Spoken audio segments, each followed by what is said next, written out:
Oh, that little Zoom thing. Hey everyone, and welcome to Chef AJ Live. I'm your host, Chef AJ, and this is where I introduce you to amazing people like you who are doing great things in the world that I think you should know about. My guest today is Meryl Fury. Please welcome her to the show. It's nice to officially meet you. Oh, thank you. It is so nice to be here and to meet you also. Yeah, wherever you are, it looks beautiful. Your background, your home, I don't know where you are, but it looks beautiful. It is my home. We actually live in a barn. My husband took down a barn and reconstructed it on our property. So that's what you're seeing. Yeah, no, I've heard the saying you grew up, you're like you grew up in a barn. Yes, we have those children. That's fantastic. And you're in Wisconsin. What's the temperature there, if I may ask? Well, oddly enough, today it is bright and sunny. It is 37 degrees according to the Weather Channel. Okay, so that's mind blowing because I live in California near Palm Springs, and today it's 36. Ooh. I cannot believe that it's colder in near Palm Springs than it is in Wisconsin. Yeah, that's surprising. That is incredible. So tell us, I heard your story because I've seen quite a few of your videos with Dr. Ajay Shah and with Dr. Howard Jacobson, but not everybody might be familiar with your story of going first vegetarian at 15. I love the reason. It's not a reason that everybody would have thought about. Well, okay, so I'm going to date myself, all right? So when I was 15, that was 1975. Me too. Are you a 1960 baby? I am. We're in the same year, the year of the rat. That's right. That's right. Well, at that year, 1975, the cost of beef went up really high. I don't know if you remember any of that, but I remember my mother complaining endlessly about the cost of meat and the cost of beef. And, you know, all meats kind of went up at the same time. So chicken went up and fish went up and pork went up. Everything sort of beef dragged all the market up like that. And my mother was a phys ed teacher. So she had been really well trained in the 3 square meals a day, and every meal had to have meat and milk, and, you know, the vegetables and fruits were like sides, and the main thing was the animal products. So I had a really good girlfriend who had 4 kids, 4 siblings or 3 siblings, 4 kids in the family. And her mother was complaining also, how are we going to put meat on the table for all you kids? You're not going to grow up big and strong if you don't have meat, blah, blah, blah. So my girlfriend and I decided at 15, what we could do to keep our mothers calm and to save the family budget was to stop eating meat. So we made this agreement between the 2 of us. And I remember my mother came and picked me up from my girlfriend's house that weekend. And I announced in the car, Mom, I am not going to eat meat anymore. And she about like drove off the edge of the road. She was pretty sure that meant I would have rickets or something, you know, and that's how it started. That night, she tried to feed me spaghetti with meatballs, which was one of her favorite dishes and one of her signature dishes. And I remember I just told her, I'm not eating meat. And her response is, yes, you are. I take care of the groceries. That is not your job to worry about. You have to grow up big and strong. I know what you need. Eat these meatballs. And I just looked at her like, okay. Sat down at the table, rolled the meatballs off to the side, and that started it. Nice. Yeah. That's great. Because a lot of people think, oh, being vegan, being plant-based is so expensive. But that's all the countries that are healthy are eating things like rice and beans. Yeah. So not true. It's just not, it's a myth that it's expensive or difficult or, well, now you and I both know you have to cook, right? There's no real convenience foods that you can eat a lot of and stay healthy, right? But the myth of it being expensive is just that. So, absolutely. If only, God, can you imagine if the healthy choice was the easy choice? That would revolutionize the world. Absolutely. The world would turn upside down. Energy conservation principle. That's the thing. And that's why, you know, fast food, it's so convenient for people. Yes. And so deadly. I have family members that I watch, you know, they get sucked in by the convenience, the ease of it. And I totally understand. You got kids and you want to drive home and, you know, get something on the way and have the kids fed and then, you know, sit down, do homework, do other things. But it's just horrific for our health, deadly. Deadly, deadly. Absolutely. So 15, you became vegetarian. When did you transition to vegan? Well, it was a very gradual process. I probably completed it about 6 or 7 years ago. I think it was the last big salmonella fecal contamination outbreak in ground poultry that stopped it. But all along the way, I actually read a book when I was probably 17 that was called Survival into the 21st Century by Victoras Kulvinskas, who has since then been, ridden out on a rail, I think. But it was all about gradually refining your diet and progressing toward breatharian is what he was recommending. Well, that's a little bit too extreme, too extreme for me. I do not aspire to that anymore. But there was a time where I was chipping away at my diet. So I went raw vegan for a while and sprouted raw. And thankfully, for whatever weird reason, my body rejected dairy products. I realized, and accepted that I had a dairy allergy, which I can't manage. And then fish. Living in the Midwest up here by the Great Lakes, I can't eat the fish. It's creepy. Yeah. I did spend some time in the Virgin Islands, and that's a very different way. That's a different fish, right? Those tropical fish are very different. But here, I just gave it up completely. You're a registered nurse. Had you been exposed at all to a plant-based diet during your career? No, AJ. No. That doesn't happen. I'm going to tell you a funny story, though. I used to manage clinics for federally qualified health centers, right? And in one of the clinics, this is after I was pretty well steeped in the understanding of plant-based nutrition and all that. And especially this time of year, the drug rep companies would be bringing in pizzas and baskets of chocolates and just all kinds of stuff, all kinds, none of it really healthy. And when we would have those lunches, I would always tell them, okay, the rest of the girls like to eat that stuff. I don't. Bring me a salad, bring me, some kind of a vegan soup or something like that. And I remember at one point, we had a nurse practitioner who started working there, and I had worked very hard to develop the culture around health among the employees, right? And we got a new nurse practitioner in, and her thing was to bake. Bake.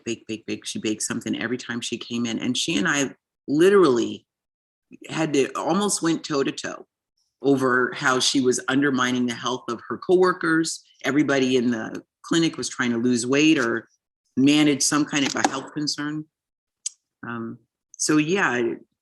To your question, in traditional nursing education, no, we don't learn anything really about plant-based or the value thereof. We learn about the same stuff that doctors learn. Calcium is for this, iron is for that, low potassium is for something else. Diabetes, send them to a dietitian. It's kind of like that. Yeah. So are you the only vegan you know in Wisconsin? That's a great one. Because this is the land of cheeseheads. That's right. And if you're not a cheesehead, you are a meathead. I live with a meathead. He's a self-proclaimed. Those are his words. So no, I'm not actually. Thankfully, I lead a nonprofit, and the nonprofit is called Plant-Based Nutrition Movement. So I know a fair number of vegans and heavily plant-based people. If they're not completely vegan, they're heavily plant-based. What about the kids? Which way do they lean towards, mom or dad? More toward mom. My eldest is a very adventurous omnivore, super adventurous, like go to South Korea and eat eels that twirl up your chopstick, like, whoo. And the two younger ones are really mostly plant-based. The one goes out and eats sushi every now and then, and the other one is vegetarian, so she eats cheeses. Nice. Tell us about your nonprofit. Nonprofit, thank you, is called Plant-Based Nutrition Movement. I'm in Wisconsin, like you said, which is like Illinois is right behind me, like 5 minutes that way. So the nonprofit was started in Illinois by Dr. Stephen Loam, who is an interventional cardiologist. Yeah, he's been on the show twice, once by himself and once with his daughter. Okay, well, he's who started this nonprofit. And he led it for, well, I'm guessing then you heard his story about how that happened. And after a year of leading it, he decided to step away. I think having 6 kids and a full-time cardiology practice and all that, leading a nonprofit is almost a full-time job by itself, right? If you want it to thrive. So he stepped away, and I was elected to be president and CEO. Nice. So what kind of things do you do? Oh boy, so lovely. I love this work. So we get to do education for anyone who is interested in transitioning to a whole food plant-based diet. Prior to COVID, it was very much hands-on, hip to hip. You know, we would have potlucks and we'd have immersions and we would talk to people one-on-one, invite people to our house, go to an offsite place, and just support people in whatever way they needed support. Very much meet them wherever they were and work with them. Since COVID, we've gone online. We do presentations and I'll say trainings, education sessions that are targeted toward communities that really need information. So for example, this past February, we did one that was targeted for the African-American population, in particular because of all that came out about the health disparities that were so obvious as a result of COVID and the impact of COVID, right? So we did an in-person, an online training with Dr. Kim Williams, and we had testimonials by people in the community, and we invited faith-based groups a lot from all over the country. We did another one in August that was for a South Asian community, so India, Pakistan, Sri Lanka, and those areas, and those were with 2 doctors who are board certified in lifestyle medicine, Dr. Patel from Florida and Dr. Garg from here in Illinois. We also had cooking demos and things like that. And coming up soon, we'll have one for the Polish population, similar format. And in the end of January, we get to host you.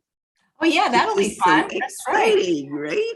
Yeah, you and Dr. Clapper and Glenn Mercer, and we'll have an educational session on how to own your health. So we're looking forward to that. What a trio. What are 6 million seeds of change? Oh my gosh, this is my favorite thing. So I'm a mom, and I probably have extra momminess to go around. I don't know. I adopt other people's children and things like that. And as a public health nurse, I spent a lot of time looking at kids and how they get taught and what they don't get taught in the realm of nutrition. So 6 Million Seeds is a project that we created within the nonprofit. And it is actually, SEEDS is an acronym, and it stands for Students Educated in Environment, Diet, and Sustainability.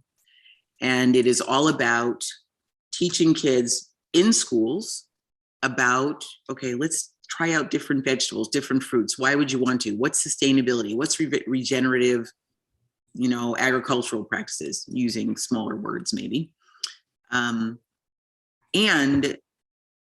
teaching them so they can bring it home to their parents, exposing them to the variety of foods that are available that are well beyond chicken nuggets and McDonald's French fries. Then there's another part to the same project, which is a podcast. And the podcast is aimed at parents, healthcare providers, and educators so that we can get the message to the people who really need to hear it, because they are the ones who manage what happens with children's food all the time. So that's what we're working on. We're actually in the process of developing the whole framework. We're doing interviews for guests and inviting people to speak. And we want everybody. We want people who are into regenerative farming and biodiversity and artists and climate change activists, as well as healthcare professionals and editors and parents and kids too. Nice. You actually prepared a presentation for us today, which I love. True. Do that, because I find that I don't know. I just, for some reason, I was talking about this yesterday when I was hosting the GI Health Summit. Some of the doctors talked and some did presentations, but there's something about when people use slides. It's like, oh, well, I better pay attention. Not that I don't pay attention when there's not, but there's something about slides that, at least for me, maybe I'm a visual learner, but slides somehow draw me in. Yeah, I think pictures help. Pictures help everybody, Yeah. So are we ready? Do you want me Yeah, to start? absolutely. If you, I mean, please feel free if there's more you want to talk about, but I'm sure there'll be lots to talk about once I see what you're going to present. No, we can jump right into the slides. Great. All right. I will share my screen. Let me set this up here first.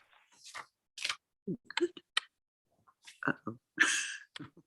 Maybe I can't do it that way. Yeah, actually, this is the one time we don't test before. That's when things. Right. Yeah. No, I guess I got to share my screen first. It's so funny while you're setting that up, I'll tell you a story about Howard Jacobson because he's a mutual friend.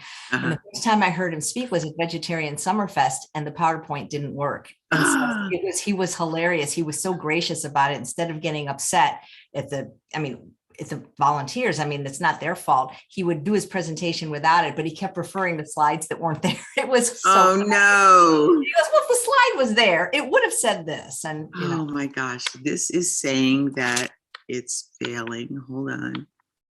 Let me try it again. That's okay. Maybe we can. Do you have it pulled up on your desktop? I do. And did you press screen share? I did. Huh. All right, let's try it one more time. Maybe it doesn't like the order of things. Yay. Here it comes. Just change the view. Otherwise it's working perfectly. Beautiful. Nice. All right.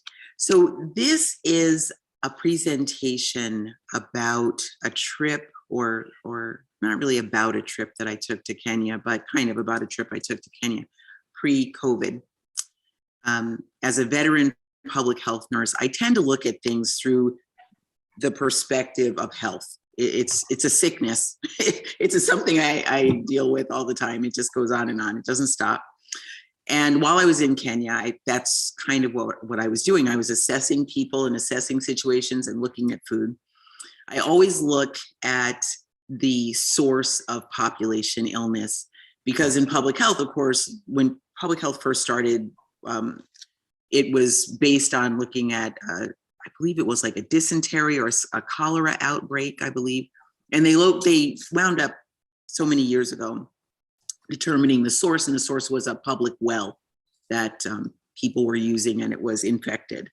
So I tend to look at things from that. What would make a difference in a population if there was something that could be changed? So that's kind of what this is coming from. We'll be taking a look at the nation of Kenya, and it's my tourist lens, okay? And I got to tell you, I'm not a specialist or an expert on Kenya or its people. I'm not from Kenya. I don't even have family in Kenya that I know of. We're also going to look at it through the Blue Zones aperture.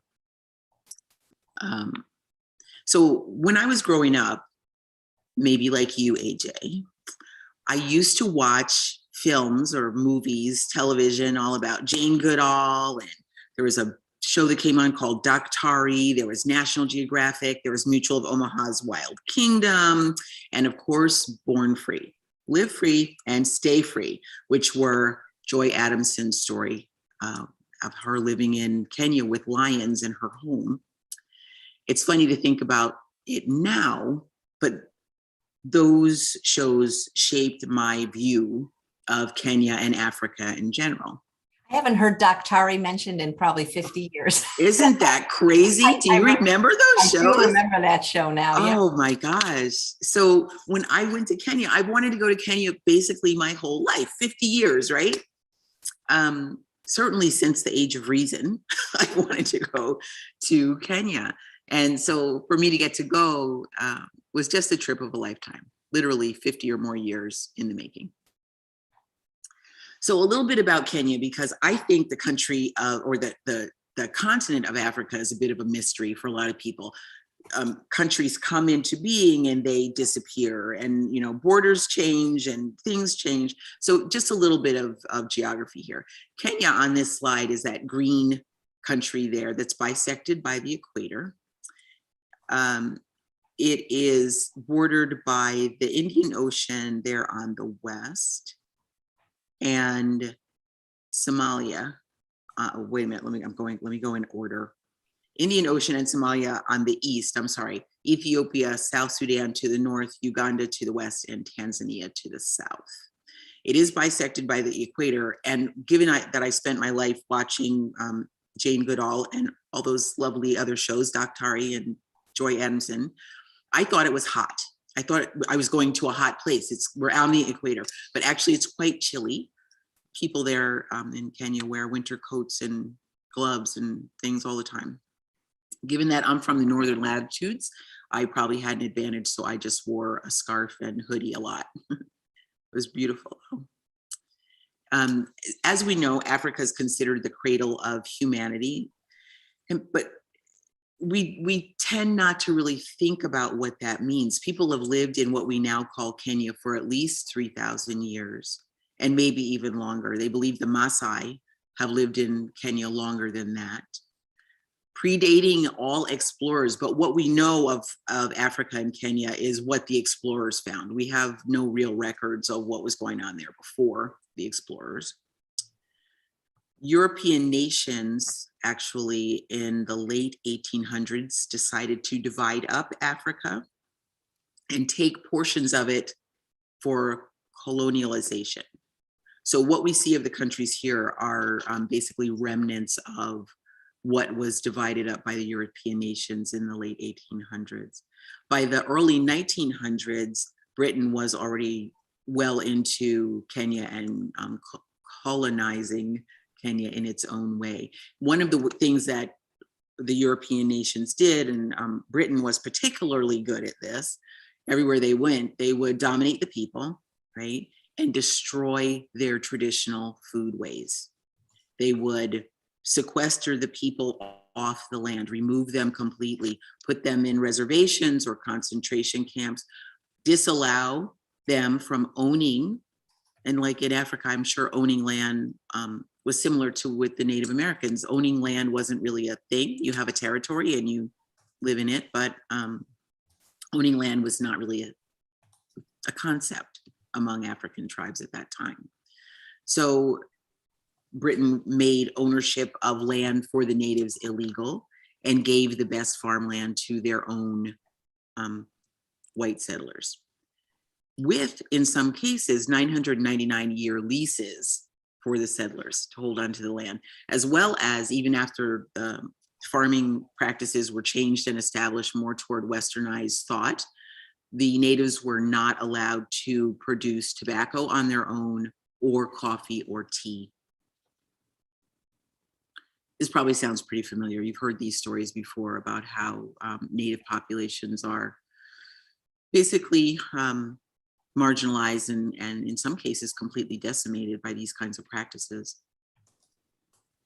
In 2020, there were almost 54 million people in Kenya, according to the World Bank, and 72% of those people lived in rural areas. And the rural areas are really rural. To the average American, the population looks like a pretty homogeneous group of very dark-skinned people with a few other lighter-skinned people sprinkled in. And in fact, right now there are quite a few more Chinese people coming to Kenya based on economic drivers. There are, in reality, however, somewhere between 42 and 70 different tribes that live in Kenya currently, and they all have distinct ethnographies, languages, customs, and cultures.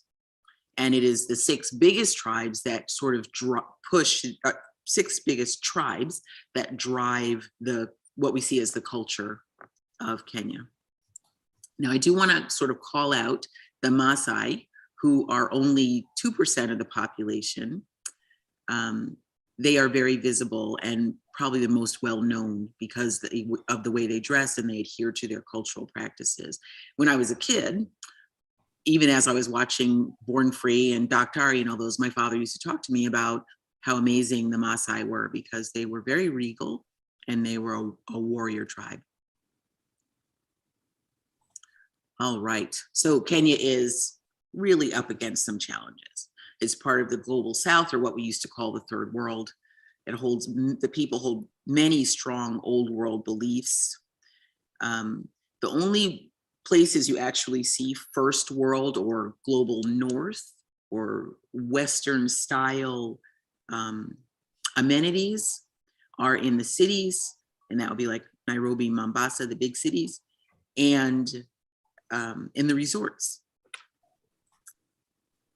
the intertribal animosity and the destructive colonial past and deep distrust of the government over generations and generations make the forward movement of Kenya very difficult. It's a very difficult political climate. If you add to that, that the animals like this giraffe and other animals we'll see in a bit, and the people all vie for land, and it's the animals and the wild parts that drive or pull tourists in, it's super difficult to manage what's going on there. There's no easy answers. Anyway, so we'll look at Kenya and the foodways and the blue zones and the animals and see what we can see. Oh, wait a minute. We got to have some safari pictures because that's what I went there for. So I took most of my pictures with my cell phone camera. Some people, actually, there were a lot of really wonderful photographers on our tour, and they graciously let me use some of their pictures. This one was taken by a friend of mine. His name is Bob Pierce. This large picture on the left is a tower of giraffes. A group of giraffes is called a tower, which is completely applicable. They're eating an acacia tree. Top right, we have Grevy's zebra, which is an endangered species. And bottom right is our topis. Top left is a water buffalo that was taken by my friend Bob. Bottom left is one of two remaining female white rhinos. There are no male white rhinos, northern white rhinos anymore. They've been hunted to extinction, and all we have are two females now, and they're kept in under close observation. She's behind a fence just to try and keep the poachers away. One thing about their horns, which is what the poachers go after, the horns can bring as much as $60,000 per pound. And for a person living in some of the situations we'll look at in a little bit here, $60,000 a pound would be monumental, right? It would totally change a whole family's life if they could get that much for even 2 pounds of horn. That would land them in a life of comfort. What do they do with it? They sell it. So in Asian cultures, I believe a lot in Vietnam and maybe China, it's highly valued for its aphrodisiacs and its tonic effects, and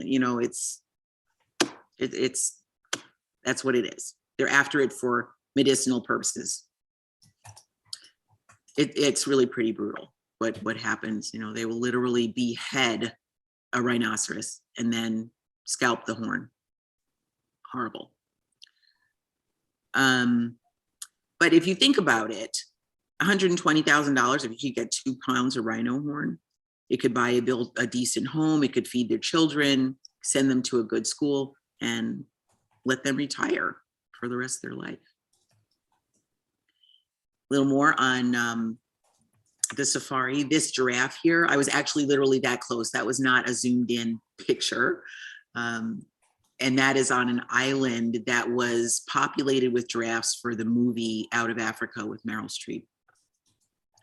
The mountain here on the top right is Mount Kilimanjaro, which is one of the things I always wanted to see. I wanted to see Mount Kilimanjaro, and I wanted to see the Serengeti. And when I landed in this picture, I was literally in tears just because I finally made it. Note that Mount Kilimanjaro does not have really any snow on it. If you go back and look on the internet, you search Mount Kilimanjaro even 3 years ago, 5 years ago, 10 years ago, you'll see that there's always snow on that mountain. It does not have snow like that anymore, and that is a result of climate change. The hippos in the bottom picture and the crocodile are actually pretty happy with the snow melt and runoff because it gives them more water to wallow in. But that level of water is a result of the snow melt.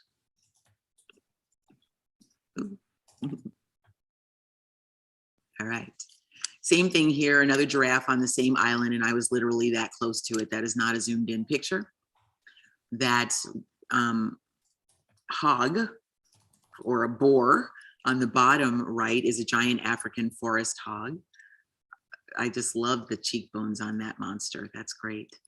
And then on the left, is a medicinal plant called Kilimanjaro, which was used for blood tonic and upset stomach. Just a little bit more. This is a baboon on the left. They are seen as terrorists within the resorts. They are rude, they'll chase you, they'll steal your snacks, they'll destroy your hotel room, and they'll throw poop on you. The baby elephants up in the top right are orphan elephants. Their mothers were killed, and the babies were left to fend for themselves. And these babies are collected and brought to an orphanage where they're raised until they can live on their own in the wild. Then on the bottom right is a submerged hippo. They're so cute. Don't you love them? Oh my God, I love those little baby elephants. I just love them. All right, this is Masai Mara, which is the Kenyan side of the Serengeti. So these are wildebeest grazing, and the two little fox-like creatures in the front are jackals, and they are always found in pairs, the jackals are. Okay, that was fun. Thank you very much for allowing me to reminisce. Now we'll go back to the subject at hand. All right, so most of us, I'm guessing, have heard about the blue zones. And if you haven't, just a real quick explanation. These are 5 areas in the world where we find the highest concentration of people age 100 and above who are still healthy and active and engaged in life. There are, from east to west, like I said, 5 that we know of, these communities. One is Loma Linda, California, then Nicoya, Costa Rica. There's one in Sardinia, Italy, Icaria, Greece, and Okinawa, Japan. There are some things that they've found all 5 basically have in common. And it's, encouraged that people take on these 5 if you want to live in, or these 9, I'm sorry, if you are interested in living a long, healthy life. One is move naturally. Another is know your purpose. Another, number 3, is actively shed stress. 4, eat less. 5, eat less meat. 6, drink in moderation. A note here, nearly every community, except for the Loma Linda Seventh-day Adventists, drink 1 to 2 adult beverages per day. The Seventh-day Adventists basically don't drink at all. They recommend also faith, some sort of faith-based services. Stay attached to your family and stay social. I am also going to suggest here, now this is just my theory, that members of these communities, these 5 blue zones, also have not had the problem of having their long-term foodways completely disrupted by some other culture imposing sick behaviors and manipulating food supply, sequestering land, and destroying food sovereignty generation after generation. In fact, quite to the contrary, the Loma Linda group, like I said, is a group of Seventh-day Adventists. The church, the Seventh-day Church, provides structure and support for people to eat healthy food. It is recommended in their religious practices. They're encouraged to hold tight to those healthy food teachings. And this church even helps source healthy food. And I mean whole food, plant-based fare for the church members. Okay, so let's look at what happens in Kenya. In Kenya, let's look at the blue zones rule or recommendation, move naturally. Well, I've never seen people working so consistently and all day the way Kenyan people do. It is a country of physical exertion. They move naturally all the time. Things that would be accomplished by machines here in the States are done by hand in Kenya. So this is a common scene. A gentleman walking with his cows. He's got a load of sticks or some, I don't know what he's got in his trailer there. But you'll notice he has a trailer, but he's not riding the trailer. He's still walking next to the cows. Washing clothes. This is a terrible picture. I was taking it while we were in a motorboat. But the women are washing clothes by hand in the river. That happens exactly never in the United States, right? This lake is Lake Naivasha, which is the lake that Joy Adamson lived on in Born Free. The name Naivasha means the sound of water moving. Just on the periphery of this lake, some distance away, I'm not going to say it's like visible from the lake, but pretty close, there are huge commercial greenhouses that grow carnations and daisies and lilies and roses, all kinds of flowers. And as those flowers are grown, the fertilizers and the runoff from those greenhouses actually wash into this lake. People use this lake, obviously, to wash clothes, to bathe, to fish, and to collect drinking water, which you can only imagine what that must be like if that's what you're drinking and eating and pulling in for food. This is another example of just physical exertion. This is a little video I'm going to show you. We were on our way to between resorts, and this is people going to market. Again, walking. Come on, here we go. This is our driver talking. This is a marketplace, so people have their stalls and they're selling whatever they're selling. The motorbikes that you'll see here shortly are taxis. Don't want to stay there, they want to come to the road to sell. He's just saying people don't want to stay in their stands or their stalls. They're coming toward the road to sell their goods. But you can see they're holding up platters of papayas and oranges and all kinds of things. Lots of exertion. These are the motorbikes. These are called bora bora. They're also bicycles that do the same work. These are taxis. So they transport people, as you can see, as well as goods. They're called bora bora because they will take you from one border to the next, either city to city or country to country. The influx of inexpensive motorbikes has really changed the picture of transportation in Kenya over the last 10 or so years. More physical exertion, people walking, tending cows, sweeping the street with a palm frond. It's all work. Even more, building a road or a ravine. Literally, I saw a man busting rocks with a hammer to fix a road. You're tending your cattle or you're riding your bicycle, like this big picture here on the right, to transport goods and services. All the way here on the right, I don't know if you can see my cursor. Can you see my little cursor here on the side? Yeah. Okay, here where these yellow containers are, those are water containers. So people literally buy water and transport it in large containers like that. I want to, just hang on to that idea that that's how they get water. There's another lady. She is actually spinning yarn. Wow, Actually, the scarf I'm wearing today was made at this women's lady weavers. They're called, the collective.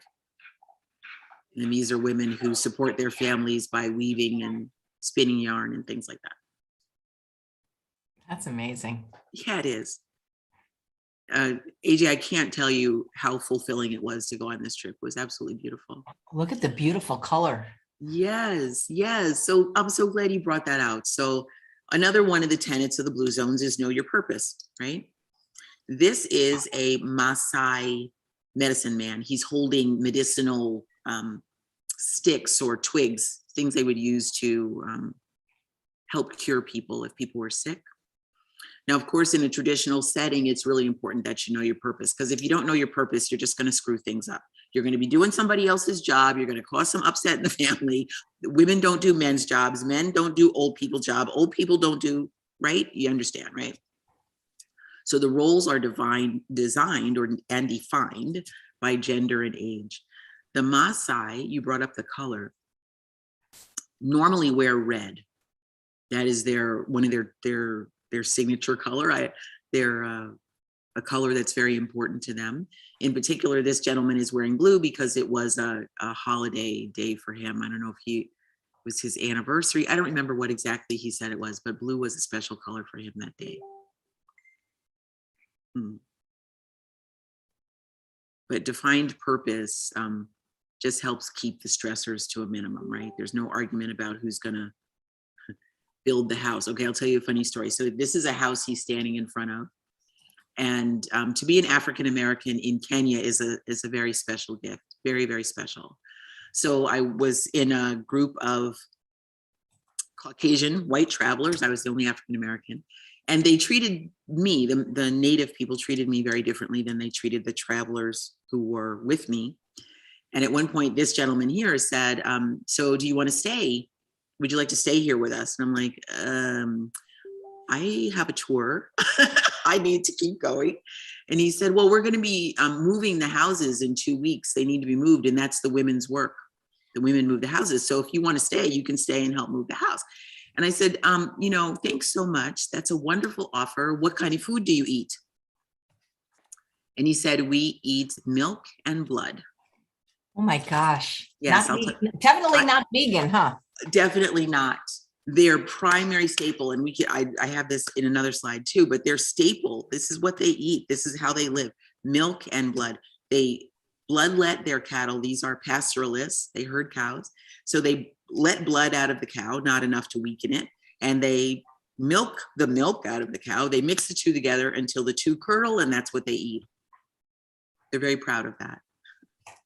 I told them I couldn't possibly because I only eat vegetables and they didn't have any vegetables. So I had to leave. What is their health like on that diet? Wow. Well, I wish I could say it was strong. And we'll talk a little bit about the health picture of the country. It's a very young country, meaning in age, people don't get very old. They have lived this way for thousands of years, AJ. And I believe they have adapted. In fact, I read a study once a while back about okay, why aren't these people dying of massive heart attacks all the time, right? Because we would think that would promote heart disease and diabetes and high blood pressure. That's what happens here if you only eat animal products. But according to the study I found, they were not able to find any evidence of heart disease. They did some autopsies on, I don't know, a very small number of Maasai that they were allowed to do autopsies on, the scientists. And they found that the coronary arteries were very large in the men that they looked at. So they speculate that because they are walking, these is the people who are herding their cows, walking miles and miles and miles a day, herding cattle, that maybe between the exercise and genetic changes over thousands of years, they're able to manage that type of a diet. That's so interesting. Isn't it fascinating? It just doesn't sound delicious. Well, let me tell you, they were mighty proud of it. I think every Maasai person that I talked to told me that that's what they eat. Everyone. And I talked to quite a few. Some people need to leave home to find their purpose, right? So this is a picture of a slum. It's called an urban informal settlement. It's a very nice way to put it. That's just outside the city of Nairobi. There are many such settlements, 11 others, in fact, and they house about 2.5 million people as of 2019. These slums came into being because after World War II, when Britain drafted and cajoled and sent natives off to fight the war for them, the natives came back after the war, and Britain would not let them live in the city of Nairobi. So the soldiers began, Britain did allow them to camp or to stay in a heavily forested area just outside the city. So the soldiers built domiciles and lived near the city because the city was basically the best place to go if you wanted to work and get paid under the British rule and British system at that time. You'll notice that motorcycle right in front, another one of the Bora Bora. This slum is called Kibera. It's actually the largest slum in Africa. See if there's anything else I wanted to tell you about that. Yeah, over time, there's, like I said, maybe 10 other settlements similar to this have grown up around the city. More pictures of the same slum. You can see Nairobi there in the background of the bottom right. So let me say about these houses. They are what we would call a corrugated tin shack, right? You've got corrugated tin roofs, as you can see here, and a lot of the walls are made out of mud. There is no sewage system, no waste management. There are no roads, no ambulance, no garbage collection. And in fact, as far as waste management goes, it could be just a little ditch that runs through the center of your shack where you would pass your bodily secretions when it was time to do that. That ditch runs through every other house that's on your, like on a slope from yours. So not only do you get to experience your own bodily functions, but you get to experience anybody who's uphill from you as it flows through your house. Since there's no sanitary sewers and there's no water, the lakes and rivers, or little streams and stuff, get fouled pretty quickly and pretty thoroughly by raw human and animal waste. You can see in that top picture just a mountain of trash, and there's little children there playing, right? There are in Kibera public toilets, which you can see in the larger picture to the left. Those toilets, they say,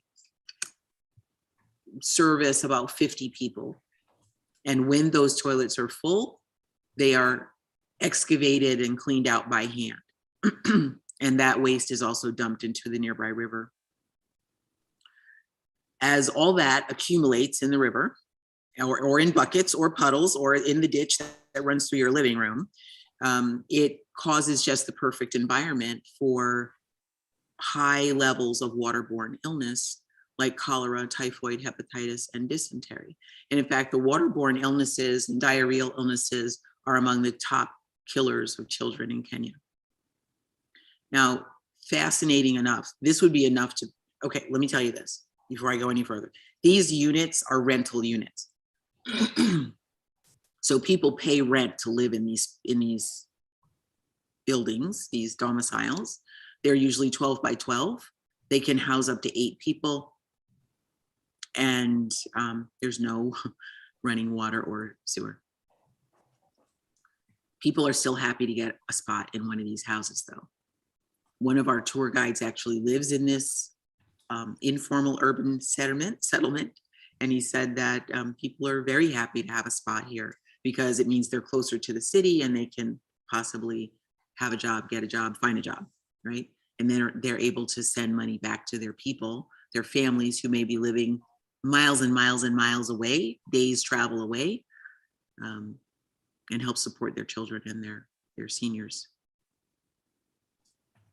Regardless of how it looks to us, people who live there are generally pretty happy.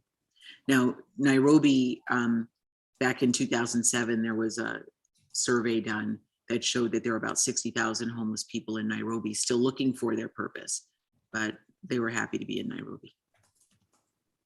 Okay, another one of the tenets of the blue zones is eat less meat and animal products, right? Now, according to the World Health Organization, the average Kenyan ate about 2,000 calories per day prior to the pandemic. It's probably dropped a bit now because the tourist trade has taken a terrible hit from the pandemic lockdowns and all that. But at that time, when they did that survey, fully half of the calories came from cereals. In this picture, the cereals are those white slices on the side of the plate. Now, again, this would be a typical meal for local residents. And again, there's a lot of different ethnicities and cuisines that are at play here, but this is not an uncommon meal for people. We can say from the top, let me get down here, I get to my notes so I know I'm telling you. The top red little cluster there is actually a tomato, red onion, and cilantro salad, which is called kachumbari. To the right, that round little ball there is called mokimo. That's mashed potatoes, onions, greens, beans, and spices. It's all vegan. Yes. So this was my meal. I took pictures of what I was eating. And yes, they do eat primarily vegan. They have small amount in a traditional meal, right? So when you're poor and you're trying to just make ends meet, there's not a lot of meat that they eat. Small portions maybe, but a lot of it is vegetable stuff. The darker scoop there on the bottom is called tereri. That's like a similar to Swiss chard or collard greens or other greens with onions. And then the white slices there on the side are called ugali, and that's a cornmeal porridge, which is cooked to stiff consistency and then sliced. So actually, like I said, we were in resorts, and I would go to each chef at each resort, and I would tell them, I eat a particular way. I eat no animal products at all, no butter, no cheese, no eggs, no nothing. What can I eat? And the chef in that resort would actually they would either cook food especially for me, or they would show me what was available for me to eat, which was just, I felt like a princess. I can only tell you. Was it good? It's beautiful. Oh my gosh. Delicious. Delicious. I actually took 2 cooking classes while I was there. So yeah, I couldn't have asked for a better experience. It was gorgeous. Lovely. Now, like we were saying, they do eat meat some, but it's usually to celebrate a particular event, like a graduation from college, or a new appointment to a high level position, or a wedding for sure. So you can see these are butcher shops. They've got whole animals hanging. They're not selling, briskets or chops or tenderloins. They're selling the whole animal because they're going to be feeding a large group of people.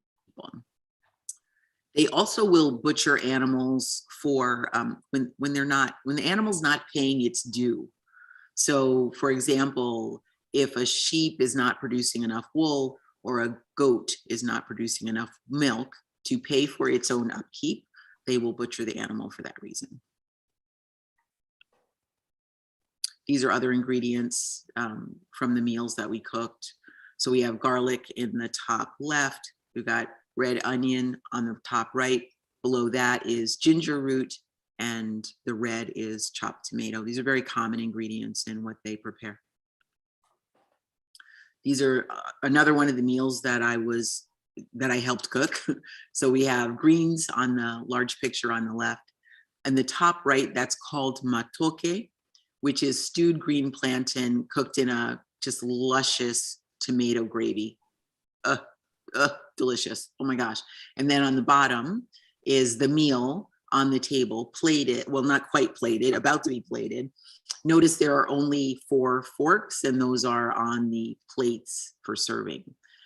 Traditionally, Kenyan people do not use silverware or cutlery. That's a westernized thing. And they put the forks out there for me because they knew I wouldn't know how to handle eating with my hands. In fact, to eat with your hands, you're only supposed to use your right hand to eat with. And I was just making a mess of it. Terrible. But it was a great meal. This is more of typical meals that the natives would eat, Kenyans would eat. So here we have shredded vegetables in the large picture on the left with rice. And on the right bottom, it's curried beans and rice. That's a fruit and vegetable stand roadside again. One of the interesting things is that the fruits and vegetables are very regional, can I say maybe? So on this one stretch of road, only thing you would see for sale would be exactly what this lady is selling here. So onions and maybe some oranges and some watermelon. And then the next stand for the next mile and a half, that's all they would have. Same thing. You have to go to another part of town to get something else, which I found fascinating. I talked to the tour guide and I said, why don't they, like the ladies with the watermelons, why don't they sell carrots and beets and eggplants and other stuff? And he said, no, that would start a war. You can't do that. Region by region, it's very specific which region sells what. This is watermelon, lady selling watermelon and fly swishers. And you can see on the table behind her is a water container. Now she's had to purchase water. And like I said before about the people in Kibera, they purchase their water. the water is not tested. There's no guarantee that it's clean, safe from chemicals, or has an acceptable bacteria count. This is back in Kibera again, another fruit and vegetable stand. Amazing. High amounts of plant foods available in Kenya. More roadside stands. You can see they're dividing up. This is actually in one of the city centers. So you have a little more variety of what's being sold. This was two more typical meals. We had curried beans on the top right with potatoes, and then curried vegetables on the bottom right. And the lady on the left is selling bananas in the middle of the street. Okay, so they don't have a whole lot of like emissions control type rules that people follow. So she's literally inhaling diesel smoke and carbon monoxide all day as she's trying to sell these bananas. All right, so this person is fishing illegally, again in Lake Naivasha. But we know when a person's hungry, they eat whatever they can get. And when his person is broke and hungry, they eat whatever they can get for free. So he's fishing illegally and hoping he doesn't get caught because he doesn't have a license. He's just trying to feed himself and his family. Now these are the Maasai, which I mentioned earlier, very regal people. This is this same tribe as the medicine man we saw earlier. And although they're only 2% of the population, they are easily spotted because of their adherence to their traditional lifestyle and modes of dress, typically wrapped in red, like these gentlemen are. Those are called shukas. And they're, like we said before, they're unique food ways. They adhere to their traditional diet of meat, milk, and blood. Another one of the tenets of the blue zones is have faith. And the people there are quite religious, actually. I don't know, it's something like 80-something percent, 83% claim a particular religion. And when the external forces, the colonial forces came in, they made sure they brought their religions with them. So we have Protestants and Catholics and other forms of Christianity, Islam, we've got some atheists. And then notice there's the indigenous African spirituality. There is no challenge, there's no conflict for any individual to hold traditional African spiritual beliefs in magic or shamans or omens or witchcraft or any of that, and hold that side by side with their Protestant Christianity.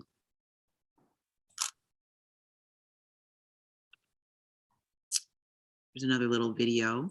This was a group of women hand making ceramic beads. So that's a little pile of balls in front of the one lady who's closest to the front of the picture. They are singing a song here in the factory, and I was told it's about how good God is to the people.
All right.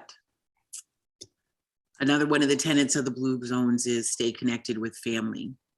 And of course, traditionally, if you're not, if you're in a harsh environment, you kind of can't be a loner. You've got to have a family group, and the children are raised by all adult family members. It's all very closely connected, because that is one way, besides from the fact that you love your family and want to be around them, that it certainly increases the likelihood of survival. This is a woman, a Maasai woman. I just think she's so beautiful. Notice the scarification on her cheeks. And that's her little baby. So with high rates of built-in exercise and high rates of plant-based eating, approximately 10% of the calories coming from animal products, and strong faith-based family connections and all of that, you'd think Kenyans would be thriving into older years. However, and I got to tell you, I love these little faces. Look at them. So beautiful. These are little school kids. But Kenya's not even close to a blue zone, not even close. Life expectancy. So you asked before, AJ, how is their health? According to the World Health Organization, published in 2018, these are the life expectancies. Males, 64 years, females, about 69 years. Median age is 18 years old.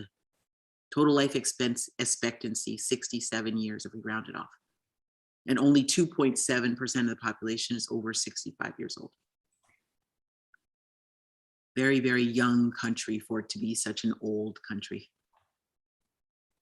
Here's gentlemen at the top collecting water, again from Lake Naivasha. You can see in the distance those white buildings behind the clump of, it's pampas grass, I believe. Those white buildings are the greenhouses, and those greenhouses are a serious source of contamination and pollution for that lake. On the bottom picture here, again, the Boda Boda taxi. Notice the mom in the back, and that's a little baby that she's holding. All it would take would be one accident, and that little baby, that will be the end. But this is, you know, these are the risks we take. Most common causes of death in adults, 18 years old and above. In 2016, leading cause of death was pneumonia, followed by malaria, cancer, HIV, AIDS, anemia, heart disease, and lastly, tuberculosis in that order. Deaths due to cancer have risen from about 12,000 in 2010 to closer to 16,000 in 2016, representing an increase of 4.5% annually. Common causes of death in children, respiratory infections, diarrhea. By the time you get to be 5 to 17 years old, HIV and AIDS is a big one. Respiratory infections, pneumonia, and diarrhea, as we talked about before. I mean, the foul water alone and the lack of appropriate sanitation is a huge problem. It cannot be overstated. Now, we cannot ignore the fact that Western cultures have imposed themselves all over Africa. It started a long, long time ago, but certainly from the late 1800s, they've been imposing themselves on Africa. And even with a lot of the colonial forces moving away, or, you know, going back to where they came from, their methods and means and their what was important to them, what they held as symbols of success, still linger in the country. So these are some influences on their diet. This is the only place I've ever been where when they say supersize or top up your meal, it meant another hefty portion of beef. If we remember that the people were removed from their land and sequestered and put in concentration camps and everything, it's easy to understand how at some point the people who were the victims of this kind of behavior begin to want what their oppressors have, right? They want that freedom, they want that glamour and all that other stuff, even though they may not understand it comes with a price, which is called cancer, heart disease, diabetes, and other illnesses. This was a commercial that I saw in the 1 hour that I sat waiting in a hotel for before I came back to the States. I saw this commercial probably at least 4 to 6 times inside that 1 hour. This is for a company that produces milk. They produce milk that is in small envelopes or little packages, sort of like the size of maybe like a salt packet or a sugar packet, a little bit larger than that. And they're encouraging Kenyan people to buy these little packets of milk. The problem for me, and again, I'm a nurse, I'm looking at this, okay, something like 80% of the Kenyan population can't digest milk. Remember, the Maasai and the Samburu are something like 2% of the population, and they live off milk and blood, but the rest of the population really doesn't do well trying to digest milk. And here's a company insisting, drink our milk. Look at the tagline in that picture, our milk, drink this, right? And then on top of that, it's milk that has to be mixed with water, and we know the water is horribly contaminated, right? It's very interesting, the mental gymnastics that have to go into creating something like this, knowing it's going to lead to illness. It's well, as a nurse and as an African-American, it was very disturbing to see. All about the nostalgia for the British time in Africa, right? So here we were at an outdoor safari breakfast. You can see the heavy amount of meats that were on the grill in that upper right picture. This was at the crocodile and hippo sleeping place on the river. You can see we're having champagne, and it's all just a glamorous time. And all I could think was, oh my goodness, from the china to the chairs, it is all about glamorizing and epitomizing that Western way of being as a sign of wealth and attainment. This is what I was eating that day. We had taro root, is that speckled pinkish purple stuff on the bottom. I did not like taro root, not my favorite thing at all. Then matoke, which is the stewed plantain and black beans. And I had a mimosa and some tea. And then on the upper right, those are samosas and flatbread and more matoke and beans. Quite glamorous. And here we are promoting our ways yet some more. We have Pizza Hut and Kentucky Fried Chicken, and we've got Domino's and Burger King. Oh my God. Yes. And this restaurant called Carnivore. AJ, don't you want to go? Come on. Yeah, sure. Woo. Have a glass of water. Oh. But here we are. And this is in Nairobi. So we are dangling this in front of people who live 8 people to a corrugated tin shack with no clean water and no sanitary sewer. This is what we're doing. Now, this was a pastry that one of the pastry chefs made for me. Like I said, I was just treated like a princess. It was so beautiful. So everywhere I went, I told them how I eat, and they would say, how long are you going to be here? And I'd say 2 days, 3 days, whatever it was. And they'd say, okay, this is great. You come back tomorrow or tonight, you look for me, and I will have your food for you. No one else will have what you have. So the other people in my safari party were generally jealous of whatever it was I was eating because they took special care. This is an apple strudel, a vegan apple strudel that they made for me. Not particularly healthy, had a lot of sugar, had oil in it, but they got me. They did. I ate it. So I think about what can we do about it? That's my public health nurse thing. You know, I want to change the world. I want everybody to be healthy. It shouldn't, logically, it's just not that hard, right, AJ? It's not hard. Just feed people appropriately and stop exporting our sick ways around the world. And really, to me, it's about the children. I don't want to say that the adults are lost causes, of course, right? But we have to start somewhere, that the children don't get this idea that eating this way and living this way, no clean water is acceptable and all that. So anyway, create healthy education for all children. And by all children, I mean all, because in Kenya, if you don't have a uniform, you can't go to school. So if you can't afford the uniform, you're excluded, which means the poorest kids never get to go to school. Provide reliable access to clean water. If anybody wants to donate something to a Kenyan concern, a non-governmental organization, well vet the organization and donate to some group that is going to dig wells or find a way to provide clean water. Same thing for functioning sewage and waste removal. That would make a huge difference for these people. I love these faces.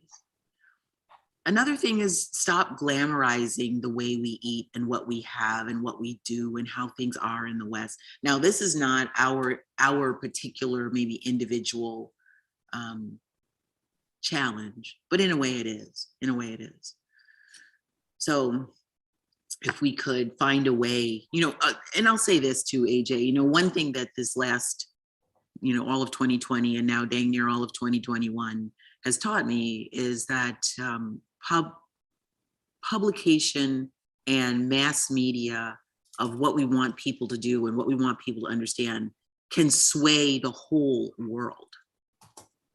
We never had a time before where the whole world shut down, and that was only accomplished through mass media and putting it out there over and over again, right? It's the only way it was known.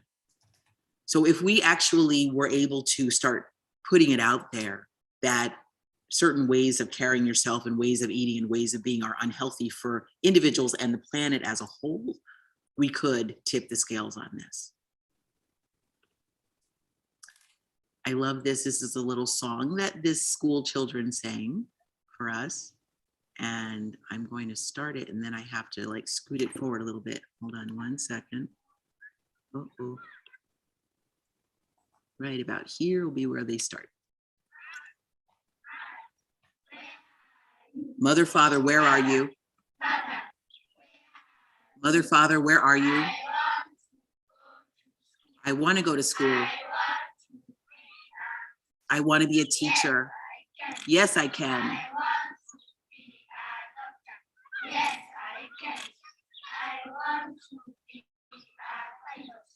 I want to be a chemist. I want to be a president.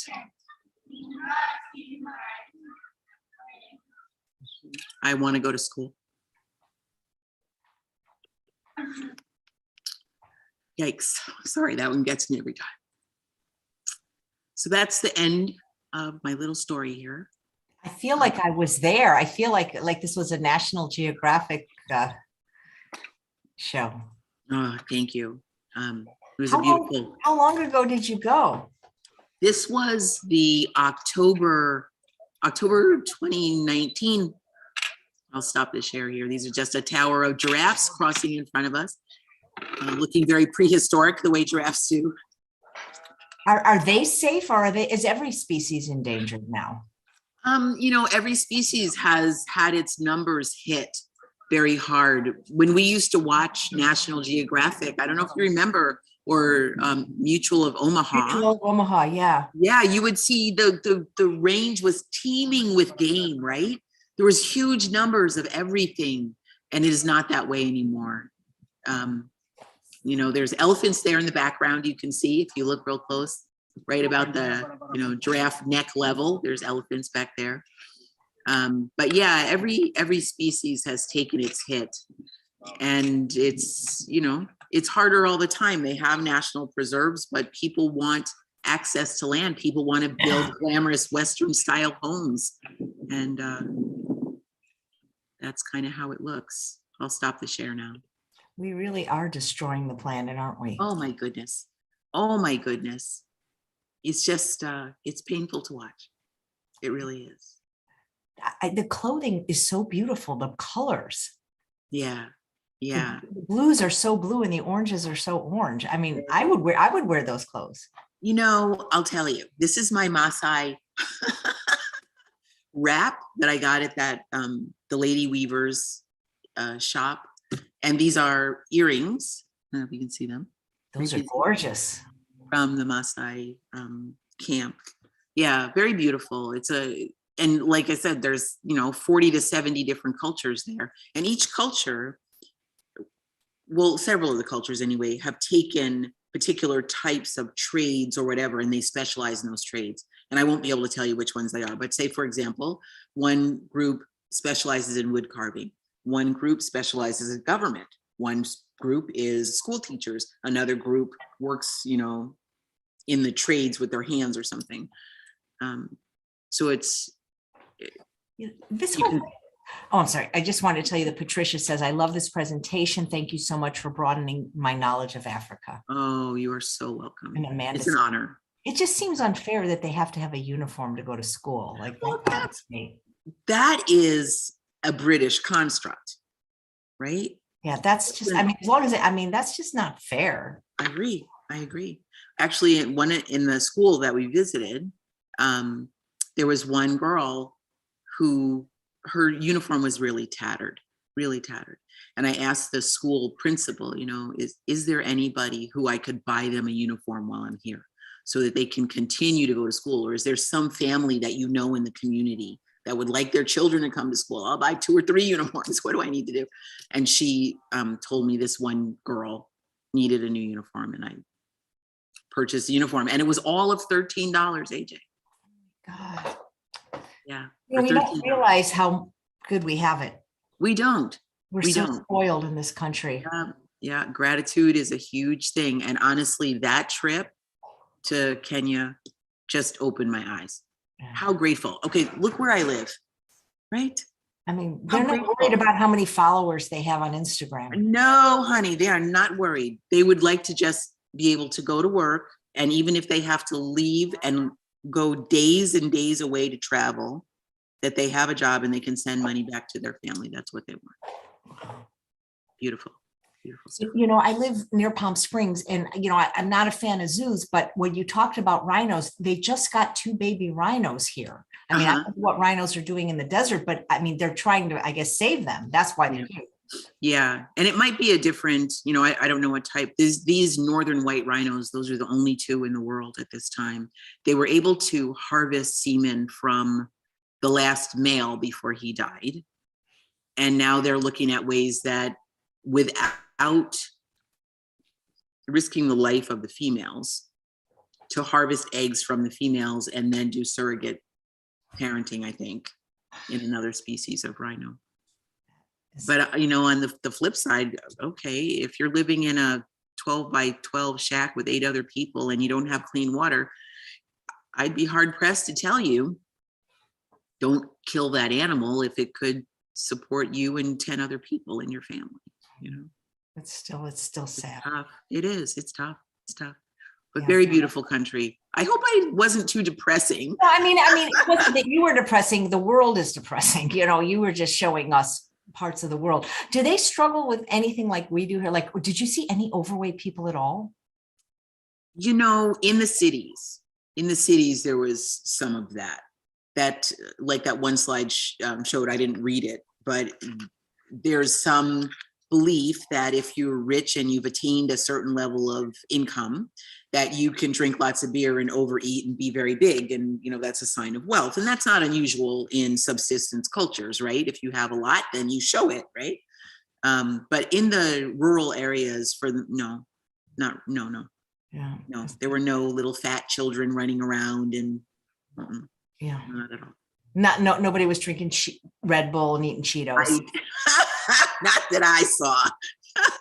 Yeah, that would be so cool if we could. I mean, for $13, everybody could afford that. We could all buy a uniform. Is there an organization that we can donate to that you know of? That because that's that. I mean, I just wish instead of getting me presents, people would just do that. I don't need anything. I mean, it's not that I don't appreciate it. I don't want people to say, I got you a present. I do appreciate things, but I'm thinking like, wouldn't that be cool just to get uniforms or water? If we, what, AJ, we'll make a plan. Okay. I'll do some research. I'll find some good NGOs. We'll do some vetting and see how we can, oh my gosh, if we could just change the rule because that is ridiculous. It is. I mean, that's just unfair. That is discrimination. It is economic discrimination. Absolutely. Well, this has been I didn't know what you were going to present, but this was just fun. I felt like I was watching a travel log show. Well, thank you. National Geographic taught me well. Yeah, thank you so much. Well, come back. If you have other topics you want to discuss, I would love to have you back. You were just a wonderful guest. All right. Well, thanks, AJ. It's been my pleasure, honestly. So nice. And thank you for being vegan and the work you do with your nonprofit as well. Thank you. And thank you. Keep it up. Absolutely. Thanks all of you for watching another episode of Chef AJ Live. Please come back in 30 minutes when my guest is Dr. John McDougall. Take care, Meryl. Bye.